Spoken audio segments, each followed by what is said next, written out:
안녕하세요. 원래 인천공항 관련 이야기를 하려고 했었는데 일단 광명시흥 신도시가 발표를 했죠. 원래는 24일 발표해서 가급적이면 당일 올리는 게 제일 좋긴 한데 저도 직장인이다 보니까 일 끝난 이후에 만들다 보니까 좀 늦어지게 됐고, 한 가지 좀 양해 말씀을 드리면서 시작하겠습니다. 이제부터 좀 광고가 좀 붙을 건데, 광고를 붙이기 시작한 이유가 일단 광고 충족 요건을 달성했고, 두 번째로는 이게 와이프한테 내가 왜 직장과 가정 이외에 추가적인 시간을 써야 되는지에는 당위성을 좀 설명해야 되거든요. 말을 어렵게 했는데 쉽게 말하면 치킨값을 벌기 위해서. 그래서 그런 부분에 좀 양해를 구하면서 바로 시작하겠습니다. 우선 광명시흥과 마곡, 계양, 대장 좀 도시를 스펙으로 좀 비교해 보겠습니다. 행정구역 기준으로는 뭐 서울이고 뭐 경기도, 인천 뭐 등등인데, 총면적 보면은 360만 제곱미터고 계양이 335만, 그다음 대장이 343만이거든요. 근데 광명시흥은 이제 1271만입니다. 이제 전 빅사이즈 도시라고 얘기를 할게요. 굉장히 큰 도시죠. 굉장히 크고, 얼마나 크냐면은 킬로제곱미터 단위로 환산하면은 마곡이 3.6입니다. 판교가 8점 얼마, 김포 한강 신도시가 10점 얼마니까 굉장히 크죠. 한강 신도시보다 더 크니까요. 물론 이 분야의 끝판왕 송도에 비하면은 별거 아니긴 합니다만, 송도는 너무 커요, 진짜. 송도 또 광명시흥과 비교해 보면은 송도의 4분의 1밖에 안 되거든요, 광명시흥도. 아무튼 이 정도의 크기 차이가 있고, 주거지 같은 경우는 지금 광명시흥은 구체적으로 밝히진 않고 7만 원으로 공급하겠다고 했는데, 얼추 보면 사이즈는 나옵니다. 60만 제곱미터로 만 세대 정도로 공급했고, 대장이 175만으로 한 2만 세대 공급했거든요. 그러면 뭐 4만 공급한다 해도 뭐 300만 원 훨씬 넘고, 거의 7만이니까 400만 제곱미터는 훨씬 더 상회한다고 이렇게 보면 되죠. 주거지 면적만 마곡 전체보다 더 큽니다. 그 다음에 업무상업지구가 지금 마곡 같은 경우는 3분의 1 정도, 전체 면적의 3분의 1 정도를 썼는데, 계양도 거의 비슷하게 335만인데 90만이니까 업무지구 할당했죠. 계양은 테크노밸리라고 이제 따로 별칭이 있을 정도로 업무지구의 크기를 마곡만큼 신경 쓴 반면, 대장 같은 경우는 68만으로 좀 적죠. 광명시흥 구체적으로 밝히지 않았지만 꽤 큰 면적의 광명시흥 테크노밸리가 예정되어 있습니다. 그리고 녹지 같은 경우도 95만, 100만. 지금 마곡은 지금 187만이거든요. 마곡에 비해서는 계양대장의 녹지 규모도 그렇게 크진 않은데, 광명시흥은 녹지 규모만 마곡 전체 사이즈만큼 이렇게 만든다고 합니다. 빅사이즈이기 때문에 뭐 카테고리별로 나왔을 때 스케일이 굉장히 크죠. 대신 도로 교통망이, 전체적인 교통 인프라도 그만큼 신경을 안 쓸 수가 없는데, 마곡 같은 경우는 지금 이거를 원래 서울 문산 고속도로라고 얘기를 했는데, 아니 서울 광명 고속도로라고 얘기를 했는데, 이게 이제 총 정식 명칭이 파주 평택 고속도로로 결정 났나 보더라고요. 그래서 파주 평택 고속도로가 예정이 돼 있고 착공이 시작했습니다. 그 다음에 광명시흥 같은 경우는 제2 경인고속도로는 통과하고 있고, 하나는 제가 나중에 설명드릴게요. 계양 같은 경우는 인천공항고속도로, 그 다음에 외곽순환고속도로, 그리고 하나는 계양 강화고속도로라고 지금 예정되어 있는 게 있고요. 대장 같은 경우는 마곡과 동일한 파주 평택고속도로가 예정되어 있습니다. 그리고 바로 붙지는 않지만 간접적으로 붙는 게 인천공항고속도로, 경인고속도로, 외곽순환고속도로가 예정이 되어 있고, 광명시흥은 제가 좀 더 설명을 드릴게요. 뭐 굳이 지도를 보면 설명드리면 되는데, 서해안고속도로도 있고 외곽순환고속도로도 있고 아무튼 그렇습니다. 그리고 계양 같은 경우는 지금 이 파주 평택 고속도로가 인접 고속도로고, 대장 같은 경우는 외곽순환고속도로, 그다음 제1 경인고속도로가 인근에 위치하고 있죠. 전철망 같은 경우는 제가 5탄인데 3개죠. 5호선, 9호선, 공철. 광명시흥 같은 경우는 지금 예정일 발표이라고 했는데, 예정 1 같은 경우는 제2 경인선이 지금 예정이죠. 이게 예타 진행 중이어서 제 예정이라고 썼고, 발표는 이제 광명시흥 신도시 하면서 남북측 철도 하나, 그 다음에 순환선은 이게 트램인지 버스인지 전철인지 모르겠지만 아무튼 그냥 일단은 집어넣어 볼게요. 그렇게 되고, 개항은 박총역 인천 1호선이 붙고, 대장 같은 경우 지금 대장홍대선, 원종홍대선이 지금 민자적격성 조사 중이죠. 예. 그리고 간접 연결, 직접으로 들어오진 않지만은 간접적으로 이용할 수 있는 게 2호선 신정지선. 광명시흥이 지금 5개로 많죠. 이게 GTX-B, 7호선, 그 다음에 1호선, 인천 1호선이죠. 그리고 월판선이라고 해서 월곡판교선이라고 있습니다. 그리고 마지막으로 신안산선, 5개 인접 노선들이 배치가 되어 있고, 개항 같은 경우는 그 대장홍대선 연계가 되어 있죠. 그 다음에 대장 신도시 같은 경우는 대곡소사선이 인접하게 되죠. 간단하게 본 도시의 스펙인데, 3기 신도시답게 일단 교통 인프라를 기존에 있는 것도 예정에 있는 걸 다 때려박으면은 나쁘진 않을 겁니다. 그렇다고 전 썩 좋다고는 평가를 하긴 좀 어려워요. 일단은 강서구민이고 마곡을 경험했잖아요. 3.6제곱미터밖에 안 되는데 노선 3개, 여기 5개를 집어넣었거든요. 거의 강남하고 사대문 말고는 이렇게 오밀조밀한 역조밀도를 보이는 곳이 이제 마곡밖에 없는데, 판교조차도 지금 판교역 하나잖아요. 계획된 건 많지만 현 시점에서 이제 당장 이용할 수 있는 전철은 뭐 한강 신도시 같은 경우는 4개 정도 되겠죠. 뭐 구례, 양촌은 좀 애매해도 구례, 장기, 운양, 마산. 예. 송도도 뭐 기업 그 도시 사이즈에 비해서 전철량 많이 부족한 편이고, 아무튼 부족하진 않지만 그렇다고 넉넉하진 않은 좀 전철망을 갖추고는 있지만 그래도 판교보단 낫다라는 거고. 일단 이 이제 광명 시흥 신도시에 대해 본격적으로 얘기를 하자면은, 일단 빅사이즈 신도시입니다. 아까 전에 얘기했듯이 굉장히 좀 사이즈가 큰데, 이 사이즈가 커서 나오는 단점들이 좀 많은 편이거든요. 일단 진행 속도가 느리다. 송도가 마곡보다 한 3, 4년 먼저 착공 도시가 개발되기 시작했는데 아직 안 끝났습니다. 너무 땅이 커서 아파트도 짓고 있고 기업들도 다 못 들어와 있고, 지금 당초 취지보다는 너무 좀 많이 횡한 그런 도시인데, 개발된 곳은 삐까번쩍하죠. 뭐 센트럴파크도 있고, 뭐 경원제, 한옥호텔 저도 가봤습니다만, 아무튼 뭐 포스코타워부터 개발된 곳은 엄청나게 개발됐지만 빈 땅도 엄청나게 많은 게 송도고, 송도를 예로 안 들더라도 지금 한강 신도시도 마곡과 비슷하거나 비슷한 시기에 좀 개발을 시작한 걸로 알고 있는데, 2기 신도시니까요. 아직도 100% 완성은 안 된 걸로 알고 있거든요. 그러면은 못해도 15년은 잡아야 되는데, 정부 입장에서는 이거 지금 10년 안에 하겠다라고 하고 있습니다. 10년은 좀 어렵지 않나 합니다. 거의 서울시 금천구만한 사이즈로 통으로 개발하는데 이거 10년 안에 끝내는 거는 저는 좀 어렵다고 보고요. 아까 전에 얘기했듯이 연계 전철망 5개, 관통 노선 하나 플러스 뭐 1+1이라고 하죠. 그 다음에 뭐 많긴 한데, 이게 연계 교통망이기 때문에 도시 내로 들어오는 거는 지금 엄밀히 말해서는 하나, 2개거든요. 그것도 지금 다 확정도 안 된 예타 조사 중이거나 이제 막 발표했거나 이제 이 정도 수준이어서 좀 더 오밀조밀한 디테일한 좀 교통망이 저는 좀 필요하다는 생각입니다.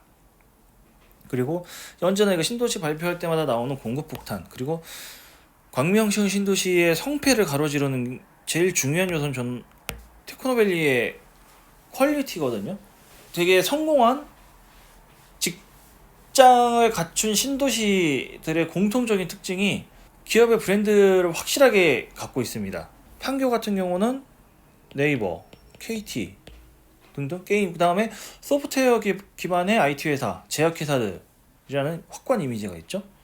마곡은 LG로 대변되는, 거기다 뭐 코오롱, 롯데, 이랜드, 뭐 SOL 등등 굵직굵직한 대기업들을 필두로 해서 연계 기업들이 추가로 붙는, 뭐 광교 같은 경우는 삼성이죠.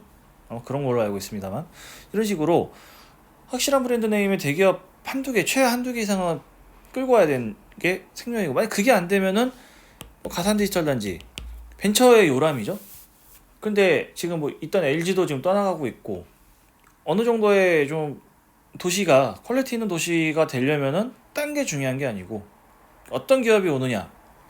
예, 못해도 SK 정도는 뭐 SK 하이닉스라든지 안 그러면 뭐 텔레콤이 됐건 이쪽이 와야지. 저는 좀 대기업들 그 정도 스케일의 대기업은 와야지 광명시흥 신도시는 성공할 수가 있고, 그러지 못하면은 좀 지지부진할 수도 있다라는 거고.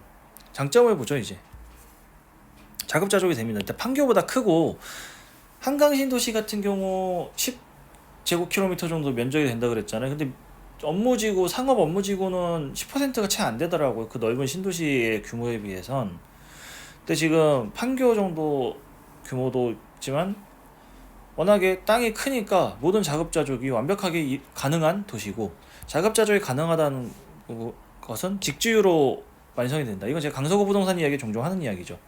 직장, 주거, 유동인구. 이 직주유 법칙이 제일 완성된 도시가 강남, 그 다음에 마곡, 그 다음 판교. 아직까지는 저는 세 곳이 전부라고 보거든요. 상암도 아닙니다. 왜냐? 병원도 없죠. 쇼핑몰도 이제 롯데몰 착공이 가능한 수준 10년 만에 갖고, 랜드마크 타워도 엎어졌죠. 예. 이런 식으로 지금 유동인구를 끌어들이기 위한 그러한 지금 시설이었기 때문에 직주 근접은 돼도 유동인구는 안 된다. 직주유 법칙은 성립이 안 된다는 거고, 네 번째 주자가 이제 광명시흥 신도시다. 저는 이렇게 봅니다. 굉장히 좋게 본다는 뜻이죠, 이게. 그래서 직주유 법칙이 완성되는 네 번째 도시일 가능성이 가장 크다라는 거. 그리고 직주유 법칙이 완성되면은 집값은 뜁니다. 이게 7만 세대여도 집값 뛸 수밖에 없는 게, 집값이 오른 제1의 요인 삶의 질이거든요. 살기 좋은 곳은 집값이 오를 수밖에 없습니다. 투기꾼들도 삶의 질이 좋은 곳에 투기를 하지, 삶의 질이 나쁜 곳에 투기를 하진 않거든요. 그래서 집값의 상승을 봤을 때는 이건 뭐 전 충분히 아까 전에 얘기한 단점 중에 하나의 업무지구의 퀄리티만 보장되면 집값 상승은 거의 필연이라고 저는 좀 보고요. 김포공항 벨트와 더불어서 수도권 사업의 투톱이 가능한 포지션, 이거는 제가 다음 장에서 좀 더 자세하게 설명을 드리겠습니다. 우선 이 지도는 광명시흥 신도시 발표했을 때 국토교통부 보도자료고, 광명시흥 신도시의 교통대책을 설명한 그런 지도입니다. 그리고 이 지도는 이제 대장신도시 발표 때 국토교통부에서 공개했던 대장신도시 자료고, 광명시흥 신도시와 대장계양 신도시의 실제 축척으로 제가 좀 조절을 해가지고 지도를 이어 붙였습니다. 보면은 여기가 대장이고 여기가 계양입니다. 반면 광명시흥 신도시는 이 정도니까 상당히 크죠? 예. 사이즈가 그렇게 넓은, 제가 앞에서 설명드렸던 빅사이즈의 신도시라는 게 이런 좀 의미고, 일단은 이 국토교통부에서 나온 보도자료를 기반으로 좀 설명을 드릴게요. 여기 보면 이제 고양 파주라고 적혀 있거든요. 이렇게 해가지고 이게 무슨 우회도로식으로 이렇게 표기를 해놓고, 이 도로들은 이제 이 광시 신도시 내부의 교통 정체를 좀 해소하기 위한 우회도로로 그렇게 설명을 했습니다. 그 다음에 이 화살표가 그 남북 철도축이라고 말하는 아마 그 신안산선 지선의 학온역하고 신도림역을 잇는 경전철 교통망이 되지 않나 싶고, 그 다음에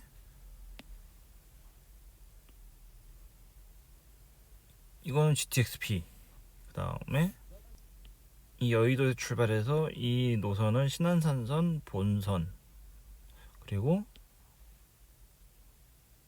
이렇게 된 건 신안산선 지선이거든요. 그리고 신안산선 본선과 지선의 경우에 월곶 판교선이라 그래가지고 월판선이죠. 송도하고 판교를 잇는 전철망이 되겠습니다. 그리고 이제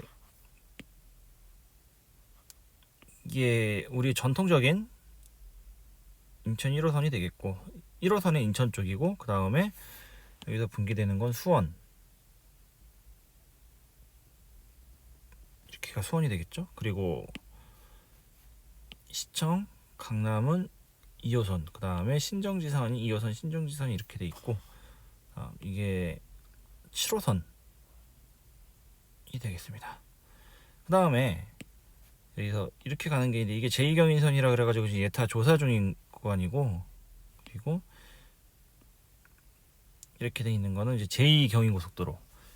그래서 이 지도를 보면은 이 광명시흥 신도시 주변으로 도로하고 교통망이 굉장히 좀 촘촘하게 박혀 있는, 기존에 이미 지금 활용된, 이미 개통이 돼서 운행 중인 도로나 철도망들도 있고, 그리고 앞으로 좀 건설이 지금 건설 중인 신안산선 같은 경우가 대표적이고, 철도망도 있고, 건설 예정 GTX-B라든지 제2경인선이라든지, 그다음에 아마 광시 신도시의 남북을 가로지르는 경전철망이라든지 이런 망들이 충분히 좀 미리 이렇게 다 세팅이 돼 있다라고 좀 설명을 드릴 수 있는데, 여기서 한 가지 반전이 있습니다. 제가 이 그린 것들을 모두 지우고, 우선 이 지도가 광명시흥 신도시의 모든 교통 대책을 반영한 지도가 아닙니다. 즉, 이 지도에는 실제로 계획 중이거나 착공 중이거나 하는 그러한 예정된 노선들이 있는데, 이 노선들이 지금 다 지도에 표기가 안 돼 있거든요. 좀 대표적인 좀 예를 하나 들게요. 아까 전에 이 여의도에서 이렇게 가는 게 신안산선 본선, 이렇게 가는 건 신안산선 지선, 그리고 이게 지금 월판선이라고 얘기했잖아요. 보면은 이 구간은 신안산선 본선 지선하고 월판선이 같이 선로를 공유하는 구간인데, 여기서 대장신도시 쪽에서 지금 나와 있는, 살짝 좀 너무 작아서 안 보이는데, 대장신도시에서 표기되어 있는 전철 노선은 한번 이어볼게요. 쭉 이어서, 저도 흐려가지고 정확하게 잘 안 보이거든요. 네, 이렇게 갔다가 대략 아마 이런 식으로 가지 않나 싶습니다. 이 빨간색이 뭐냐? 이 수도권 전철 서해선이라는 노선입니다. 서해선 같은 경우는 원시 소사 구간이 있고, 그 다음에 대곡 소사 구간이 있습니다. 대곡 소사 많이 들어봤죠? 제가 GTX 편에서 GTX-D 이야기를 하면서 종종 언급이 됐던 그러한 전철망인데, 지금 이 구간은 소사 원시선이어가지고 이미 개통을 해서 운행을 하고 있는 구간입니다. 그 다음에 좀 다른 색으로 하죠. 이 구간은 지금 대곡 소사선이라 그래가지고 착공 중인 그 전철망이거든요. 그래서 원래대로라면 2021년 7월에 개통할 예정이었는데, 이게 2년 가까이 연기돼서 2023년 개통 예정으로 되긴 했지만, 아무튼 이미 공사가 들어갔기 때문에 100% 개통 예정인 노선인데, 이 노선을 전혀 표기를 안 했어요. 살짝 좀 저는 이해가 안 가는 게, 이 GTX-B 같은 경우는 지금 예타는 통과했는데 민자적 격성에서 전혀 통과를 못하고 있는 상황이거든요. 즉, GTX-B는 100% 확정 노선이 아닌데도 불구하고 집어넣고, 뭐 제2경인선은 예타 결과 냈다가 지금 반대가 하도 심해가지고 예타 재조사 중이죠. 뭐 제2경인선도 그렇고 GTX-B도 그렇고 100% 확정된 노선이 아닙니다. 최악의 경우는 지금 노선 재설계에 들어가는 경우 가능성도 지금 아주 없진 않은 상황인데 비해, 서해선은 지금 개통된 구간도 있고 공사 중인 구간도 있거든요. 왜 확정 100%로 개통 예정인, 그것도 뭐 5년 10년도 아니고, 사실 신안산선하고 대곡소사선하고는 둘 다 지금 착공이 시작해가지고 공사 중인 노선입니다. 신안산선도 공사 중, 대곡소사선도 공사 중, 심지어 신안산선보다도 대곡소사선이 더 빠르거든요. 그럼에도 불구하고 대곡소사선을 일부러 지금 표기를 안 해놨습니다. 실제 광시신도시 기준으로 거리상으로도 더 가깝긴 하거든요. 저는 그냥 어떤 생각이 드냐면은, 광시신도시하고 강서구 쪽의 접근성을 일부러 숨기는 게 아닌가 하는 그런 좀 생각을 해봅니다. 약간 좀 다른 얘기를 하자면은, 지금 이 대곡소사선 같은 경우는 환승이 나름 편한 구석은 있습니다. 이게 지금 최종적으로 이 남북 철도 축이 신도림역에서 환승하는데, 정작 그 신안산선은 신도림 안 지나가거든요. 그래서 구간은 짧은데 환승을 해야 되는 불편함이 있는 반면에, 반대쪽에는 하군역에서 타면 쭉 가가지고 이렇게 신안산선을 탈 수 있기 때문에, 그래요. 그 신안산선 같은 경우 환승의 편의성이 좀 있다 있기는 합니다. 예를 들어 가지고 광시 신도시에서 지금 대곡소선 이거 서해선 타려면은 하곡역에서 내려서 이 구간에서 환승을 해야지 올라갈 수 있거든요. 그래요. 뭐 1회 환승이냐 2회 환승이냐의 차이점이 있기 때문에 뭐 대곡소선은 표기를 안 했다고 치죠. 그런데 의심의 끝, 이건 단지 의심의 좀 시작입니다. 일단은 전철에서 그러니까 서해선을 생략했다는 사실은 알겠죠. 근데 생략된 게 더 있습니다. 이 약간 좀 흐릿하게 보이죠. 이 지도가 뭐냐면은 파주 평택 고속도로거든요. 고속도로 번호가 17번입니다. 서해안이 15번인데 아무튼 17번 고속도로인데, 자 보면은 이 지금 빨간색에 흐린 거는 서울 광명 구간이거든요. 서울 광명 구간이고 밑에 하늘색은 광명시흥 신도시에서 발표한 국토교통부 보도자료인데 완전히 일치하죠. 이 말인 즉 국토교통부 보도자료에서는 이 서울 광명 고속도로를 표기를 해놨음에도 불구하고 이 이름을 서울 광명이라고 부르질 않고 있습니다. 그 다음에 더 좀 어이가 없는 거는 여기 보면 고양 파주라고 되어 있잖아요. 실제로는 고양, 파주, 김포공항,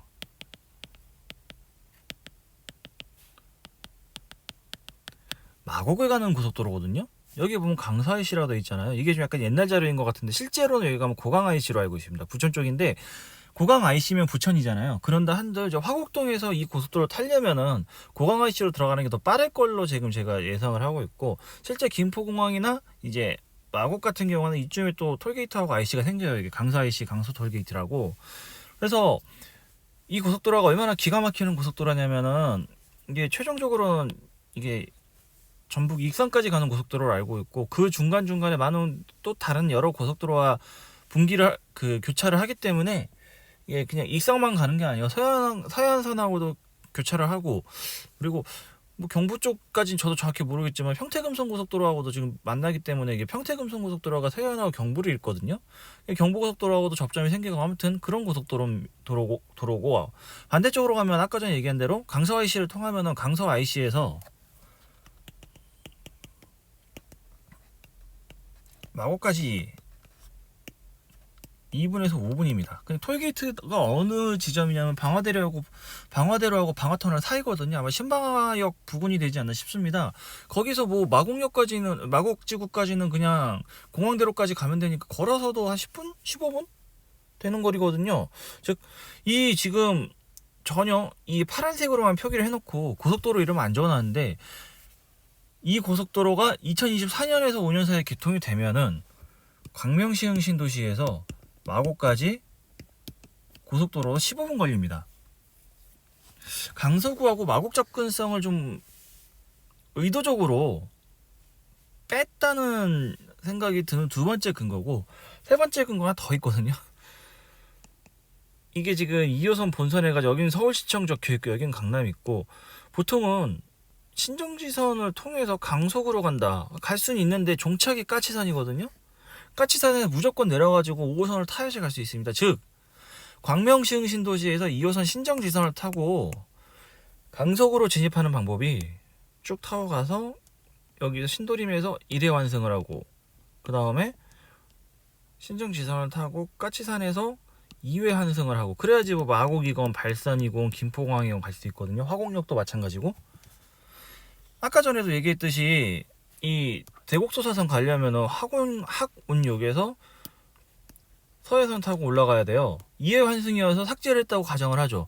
그런데 2호선 지선을 타고 강서구 가는 것도 어차피 2회 환승이거든요. 똑같은 2회 환승인데 대곡소사선은 삭제를 하고 2호선 신정지선은 오히려 강서구의 진입 루트로 표기를 했다. 마곡을 가는데 2호선 까치산역을 타고 갑니다. 이런 얘기를 안 하잖아요. 보통 5호선 혹은 9호선 공항철도를 타고 간다 그러지. 그래서 지금 이 반전이 무엇이냐 요약을 하자면은, 실제로 광명시흥 신도시에서 강서구로 갈 수 있는 여러 루트들이 존재하고, 강서구뿐만 아니라 뭐 김포공항, 계양대장 신도시도 다 마찬가지거든요. 그런데 이러한 지금 강서구로 갈 수 있는 다양한 루트들을 지도상에서 표기를 안 했다는 점, 심지어 GTX-B나 제2경인선은 확정도 안 된 노선인데 표기를 하고, 서해선이나 서울광명 고속도로는 지금 공사가 시작된 데 불구하고 아무런 언급이 없다는 점, 그리고 굳이 마곡이나 김포공항을 가기 위해서는 불편한 무조건 2회 환승이 필요한 2호선 신정지선은 굳이 집어넣었다는 점, 강속으로 가기 위한 여러 루트를 고의적으로 숨겼다고 생각하는 근거들입니다. 그렇다면 왜 국토부는 자꾸 이런 보물찾기 같은 지도를 공개하는 걸까요? 이게 뭐 우리는 모든 정보를 공개하지 않을 테니까 유튜버들이 알아서 찾아서 당신들 조회수를 위해서 우리는 뭐 정보를 숨기겠다 이런 것도 아니고, 아무튼 아까 전의 내용을 다시 한번 좀 텍스트로 간편하게 정리를 해보자면요. 전혀 언급되진 않았지만 강서구와의 교통 상승이 예상외로 좋습니다. 평택파주 고속도로 서울 광명 구간이 개통이 되면은 비정체 기준 15분 안에 광명시흥 신도시와 강서구의 연결이 가능하거든요. 특히 강서구 중에서도 무슨 뭐 방화동, 뭐 염창동, 화곡동이 아닌 마곡지구하고 다이렉트로 연결되는 고속도로입니다. 예. 그리고 왼쪽으로는 대곡 소사선, 이제 서해선이죠. 서해선으로 또 갈 수 있고, 그리고 이 두 개를 삭제를 했으면서 굳이 마곡과 직접 연결되지도 않은 2호선 신정지선을 막 언급을 하고, 다시 지도를 보시면 좀 이것도 의아한 게 2호선 신정지선으로 강서로 간다고 돼 있었거든요. 이 말도 참 어떻게 보면 좀 특이한 게, 보통은 업무지구 지역 내 업무지구가 되게 브랜드되는 업무지구가 있으면은 이런 큰 범위의 단위를 안 씁니다. 가령 강서 대신에 마곡지구 혹은 김포공항 이런 이름들이 들어가는 게 맞거든요. 근데 이 존재를 삭제를 하겠다 그러면 이제 강서란 이름을 쓰는 경우고, 이 예를 좀 다르게 들면은 판교라는 얘기를 꺼내면 안 됩니다. 송도라는 얘기를 꺼내도 안 되고요. 송도 대신에 송도로 갈 수 있어도 인천이라고 얘기를 해야 되고, 판교 분당을 갈 수 있음에도 불구하고 성남이라고 얘기를 해야 되거든요. 똑같은 논리거든요. 마곡 김포공항을 삭제하고 강서로 간다. 서울 광명고속도로 그다음 서해선을 삭제를 하고 남겨둔다는 것이 2호선 신정지선이고, 그나마 마곡이나 김포공항으로 간다는 말도 이런 방구 없이 강서구로 간다. 일반적인 교통대책을 안내하는 지도와는 좀 다릅니다. 뭔가를 숨겨놓고 그 숨겨놓는 대상이 강서구다라는 합리적 의심이 듭니다. 그래서 강서구 뿐만 아니라 강서구 안에 속해 있는 마곡과 김포공항 접근성이 좋다는 내용을 숨긴다는 느낌적인 느낌이 들고, 자차 전철 모두 마곡지구 30분대 접근도 가능하거든요. 이 이야기도 통으로 누락이 됐죠. 사실 의심의 끈은 여기서 끝나면 좋겠는데 끝나지가 않습니다.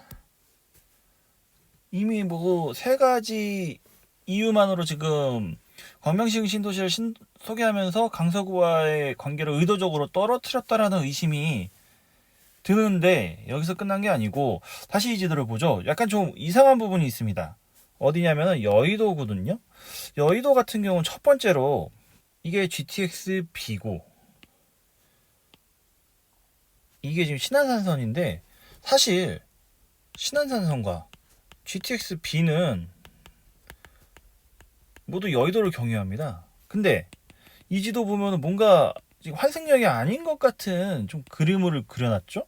뭐 여의도에서 두 노선이 만났는데도 불구하고 뭐 지금 지도상에서는 각각 다른 곳에서 전혀 안 만나는 것처럼 지도를 여의도 쪽 부분이 좀 이상하게 그려놨고, 여의도가 이상한 부분은 여기서 그치지 않습니다. 여의도에 어떤 전철이 지나가죠? 모두가 다 아는 5호선, 9호선이 지나가거든요. 근데 2호선은 쓸데없이 디테일하게 강서라고 갈 수 있는 2호선 신정지선까지 그려놓고 5호선, 9호선은 통으로 삭제가 됐습니다. 저는 솔직히 이거 왜 이런 지금 지도를 그렸는지, 어떤 의도인지를 되게 좀 신기하거든요. 이런 지도 자체가. 물론 뭐 광명시흥 신도시 교통 대책을 설명하는 지도이기 때문에 모든 지하철 노선도가 나올 필요는 없습니다. 하지만 적어도 1회 환승 혹은 2회 환승이 되는 곳들은 표기를 좀 해야 되거든요. 이렇게 봤을 때 사람들이 아, 여의도나 서울역이나 용산 강남은 가는데 강서는 안 가구나 라는 생각밖에 들 수가 없는 지도입니다.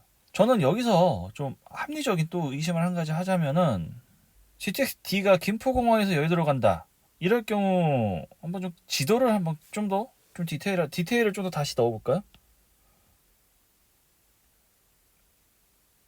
원래 이렇게 돼야 될 거예요. GTX-B가.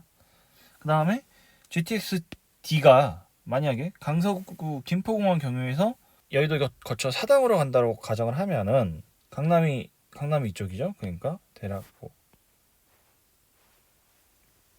그렇지 이렇게 가는 노선이 나올 거예요. 자 그렇다면 이 학온역을 기점으로 1회 환승이 이루어지죠. 그러면은 여의도까지 가서 여기서 2회 환승으로 사실 마곡이던 발산이던 마곡 나루던 김포공항이던 다 갑니다. 심지어 이 도교통부 보도자료에서는 뭐 이제 여기서 강남까지 뭐 40분대인가 45분인가 나오던데 GTX-D가 여의도를 경유할 경우는 광명시 신도시에서 강남 접근성도 약간은 단축됩니다. 생각보다는 많이 단축이 안 되거든요. 왜냐면은 삼성으로 갈 경우 사당에서 내려서 모든 사람들이 다 우르르 빠져나간 게 아니고 여기서 2호선 혹은 4호선을 환승을 하고 삼성역을 기준으로 뭐 A, C, 그다음에 2호선, 9호선 등등으로 환승을 하기 때문에 최종 목적지로 가는 환승 수요로 인해 가지고 생각보다 드라마틱하게 좀 단축이 되지는 않을 거예요. 특히 이제 신도림에서 또 환승이 가능하기 때문에 신도림 그래도 뭐 이런 거죠. 뭐 사당이나 강남역까지는 큰 차이가 없을지언정 삼성역이나 잠실 이후로 가는 경우는 GTX-D도 분명히 광명시 신도시의 영향권에 들거든요. 그렇다면 여기서 좀 다른 반론이 나올 수 있습니다. 그 경기도 아니죠? 부천종합운동장을 지나가는 경우는 어떻게 될까? 인데 부천종합운동장을 지나갈 경우 계양이나 이점에서 이렇게 오고 그 다음에 부천종합운동장을 일단 지나고 그 다음에 이제 구로 혹은 뭐 가산 디지털 단지인데 일단은 뭐 최종 안은 구로라고 그렇게 지금 냈다고 댓글로 알려주시더라고요. 그다음에 구로를 찾아보면은 대충 이 정도가 됩니다. 이거 구로거든요. 그 다음에 이제 신림이던 뭐 어디는 이렇게 휘어져 가는 거거든요. 이 노선이 지금 구로를 갈지 안 갈지 모르겠어요. 근데 얼추 최종 목적지가 신도림이다 그런 걸로 봐서는 구로는 안 지나칠 가능성이 좀 높다고 봅니다. 만약에 구로를 안 지나치면은 GTX-B의 상승도 결국은 엉망이 되거든요. 이게 지금 이놈을 타서 신도림에 내린 다음에 신도림에서 다시 구로 한정거장 가서 다시 GTX-B를 타고 가라는 건데 이거 정말 개떡같은 환승 저항이 나오는 거고 짧은 구간에 다 환승이잖아요. 예. 심지어 신안산선은 또 신도림도 가지 않기 때문에 이 남북 경전철 이거 하나에만 의존을 해야 되는 부분이고 이 문제 때문에 뭐 구로로 환승을 하겠다 라고 한들 어차피 신안산선 타고 여의도 가나 이게 큰 차이가 없게 됩니다. 그러니까 서울 김포공항에서 여의도 노선으로 가나 부천종합운동장에서 구로로 가나 이게 광명시 신도시 입장에서는 큰 차이가 없고 되려 강서구 접근성까지 연계를 고려하면은 무조건 김포공항 연계성이 좋거든요. 그런 이유로 GTX-B보다는 D를 좀 더 D의 노선을 숨기기 위해서 여의도 구간에 5호선, 9호선을 간다는 내용, 누구나 아는 내용이지만 그 내용도 삭제를 했고 신안산선과 GTX-B의 여의도 환승도 되게 환승이 안 될 것처럼 해놓지 않나 하는 그런 좀 생각을 가져봅니다. 그래서 광명시 신도시와 강서구의 관계를 고의로 삭제시킨 의도를 텍스트로 좀 정리를 하자면은 일단 계양대장 신도시는 김포공항 기업벨트라 부르면서 마곡 인접 지역임을 강조한 반면 광명시 신도시는 강서구의 관계를 고의적으로 삭제를 했습니다. 물론 광명시 신도시 기준으로 가장 가까운 서울의 업무지구면은 마곡이 아닌 대림 가산이긴 해요. 실제로 국토교통부 보도자료에도 여기에 대한 언급까지는 있었거든요. 그런데 베링가산보다는 약간 멀지언정 사실 뭐 저 그 지도상에 있는 여의도, 강남, 시청, 송내, 송내가 아니라 송도죠. 송도, 그다음에 뭐 판교 이런 지역보다는 강서구와 마곡지구 관계가 월등히 가깝고 그럼에도 불구하고 서해선 삭제, 서울광명고속도로 삭제 이게 무한승으로 마곡지구나 김포공항을 갈 수 없는 2호선 신정지선을 또 그냥 살려두고 5호선도 신안산선과 GTX B에 환승이 안 되는 것처럼 지도를 그려놨고 심지어 여의도는 5호선, 9호선도 다 죄다 삭제가 됐거든요. 그래서 추론 1 GTX-D가 김포공항 여의도를 경유할 것 발표를 대비해서 지금 이 내용을 통으로 날렸다라는 해석입니다. GTX-D가 여의도를 안 간다라고 하면은 아까 전에 제가 경기도 안처럼 부천종합운동장에서 구로 거쳐서 뭐 신림이나 사당 일로 갈 경우는 신안산선에서 GTX B만 B5, 9호선까지만 완성이 되거든요. 하지만 GTX D가 여의도로 경유를 할 경우는 신안산선 타고 학온역에서요. 타고 여의도까지 온 다음에 여의도에서 5호선, 9호선, GTX D, B를 다 목적지에 맞춰서 탈 수가 있습니다. 그렇기 때문에 GTX D와 연계되는 5호선, 9호선까지 통으로 날아가지 않았을까 지도상에서 그런 생각을 그러니까 이런 거죠.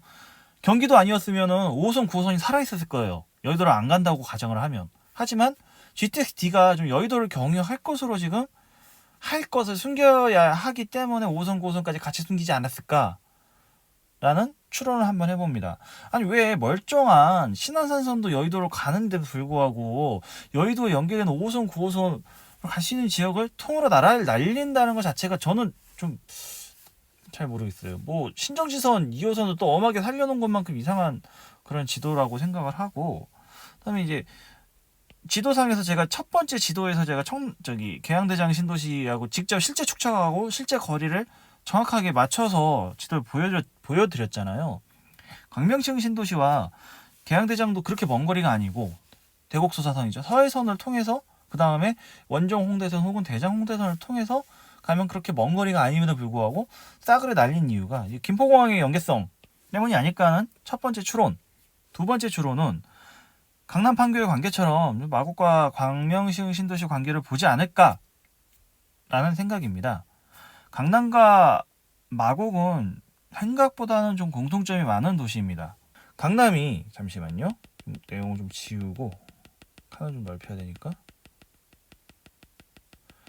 강남 같은 경우는 글쎄 강남을 했을 때 무엇이 떠오르는지 좀 정확하게는 뭐 많은 분들의 생각이 다를 거니까 추론하기 힘들지만은 우선은 교통이 좋죠.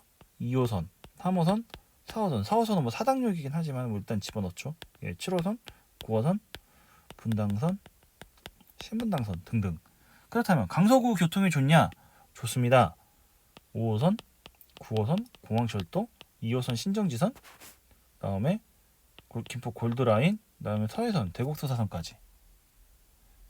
이건 강남구를 지나가는 노선이 7개고 강서구를 지나가는 전철 노선이 6개거든요. 그 다음에 지역 대비 역의 밀집도도 최고 수준이고 서울시랑 강남은요. 강서구랑 강남은 그 다음에 교통이 있으니까 직장이 있죠. 뭐 테헤란로 강남이라는 뭐 업무 지구의 브랜드는 말할 것도 없고 LG랑 뭐 코오롱 등등으로 대변되는 마곡 역시 업무지구라는 공통점도 두 도시가 동일합니다. 여기에 강남이라는 주거지가 있고 강서 역시 뭐 집값은 차이가 많이 나긴 하지만 주거지가 존재하죠. 이렇게 강남과 강서 혹은 마곡은 공통점이 많은 도시인데 여기에 강남은 판교가 붙습니다. 판교가 붙으면서 서울의 메가시티 플러스 경기도의 빅스케일의 자급자족 도시가 끈끈하게 연계가 되죠. 그렇다면 마곡과 광명시흥시가 강남과 판교의 관계처럼 될 경우 판교 집값이 오른다고 강남 집값이 떨어지는 게 아니고 같이 오르잖아요.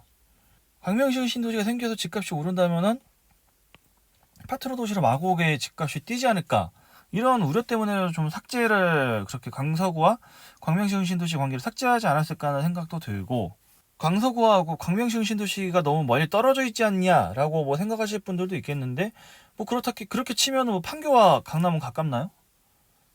별로 그렇게 썩 가까운 거리는 아니라고 생각하니까 뭐 신분당선 같은 전철이 생겼다고 생각을 합니다. 아무튼 국토교통부에서 광명시흥 신도시를 소개하면서 강서구와 관계를 통으로 삭제했다는 것까지는 알겠는데, 사실 왜 그렇게 고의적으로 삭제를 했는지는 지금 시점에서는 정확하게 알 수는 없습니다. 단지 최대한의 정보를 바탕으로 추론했을 경우는 이 두 가지 정도로 생각을 할 수 있지 않을까 라는 거고요. 안 그러면 좀 여러분들도 좀 생각을 해보셨으면 합니다. 왜 다 강서구를 전혀 언급을 안 하고 통으로 오히려 있는 정보들까지 빼면서 그러한 무리수를 두면서까지 강서구와 광명시흥 신도시의 관계를 없는 것처럼 꾸몄을까? 왜 교통 인프라 대책을 더 많이 소개하면 할수록 광명시흥 신도시의 교통이 굉장히 좋은 도시인 것처럼 설명이 될 텐데, 그러한 장점까지 날아가면서 강서구와 관계를 삭제시켰을까? 사실 1년 혹은 2년 정도 지나면은 왜 그랬는지 얼추 윤곽이 나올 겁니다. 만약에 6월에 GTX-D가 진짜 김포공항 여의도 발표를 한다. 그러면은 그때서야 광명시흥 신도시와 GTX-D의 관계까지 같이 묶어서 설명을 할 것으로 보이고요. 오늘에 좀 늦었는데 아무튼 광명시흥 신도시에 대한 최종 정리를 좀 해보겠습니다. 판교보다 크고 금천구와 비슷한 수준의 좀 큰 빅사이즈 스케일의 신도시고, 신도시의 흥행 유무는 판교 수준의 자급자족 능력과 더 중요한 업무지구의 퀄리티가 결정지을 겁니다.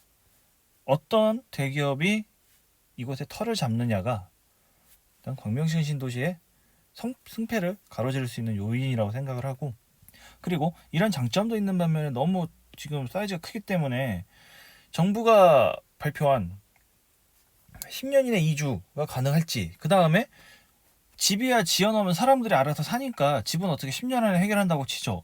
집은 들어왔는데 업무지구가 10년 안에 들어올 수 있을까? 마곡도 지금 다 100% 끝난 게 아니거든요. 왜냐면은 기업별로 뭐 부지를 사는 시점이 모두 다르고, 그 다음에 어떤 뭐 기업을 부지를 샀다가 좀 기업 사정이 안 좋을 경우는 다시 팔고 다시 재매각을 돌입하는 경우도, 뭐 우리가 마곡지구를 경험한 강서구민들은 잘 아실 겁니다. 이게 대우조선해양 전에도 얘기했듯이 팔고 이제 대웅제약, 뭐 제네신, 신신오스템 등이 사긴 했는데, 그만큼 도시의 완성이 늦어지는 부분은 있는 그런 부분이거든요. 그래서 속도에서 10년은 좀 어렵지 않나. 뭐 계양대장이라면 할 수도 있겠지만, 계양대장 마곡을 다 합친 것보다도 더 큰 사이즈의 광명시흥 신도시는 좀 어렵지 않나 하는 생각이고, 그다음에 왜 그건 다 좋은데 강서구와의 관계는 고의적으로 삭제시킨 이유는 무엇일까 궁금합니다. 빠르면은 6월에 해답이 나오겠고, 늦어도 뭐 1, 2년 안에는 해답이 나올 것으로 보입니다. 그래서 광명시흥 신도시의 이야기는 일단은 여기까지 하고, 원래는 GTX에 관한 이야기를 안 하려고 했는데 제일 중요한 이슈가 하나 있죠. 뭐 GTX-D가 뭐 강서구에서 뭐 김포공항 경유부터 해서 뭐 Y자 분기 골드라인과의 관계 뭐 다 좋아요. 다 좋은데 언제 될까요? 이게 GTX-D의 7부로 계속 이어지는 이야기가 될 예정입니다. 오늘은 여기까지. 감사합니다.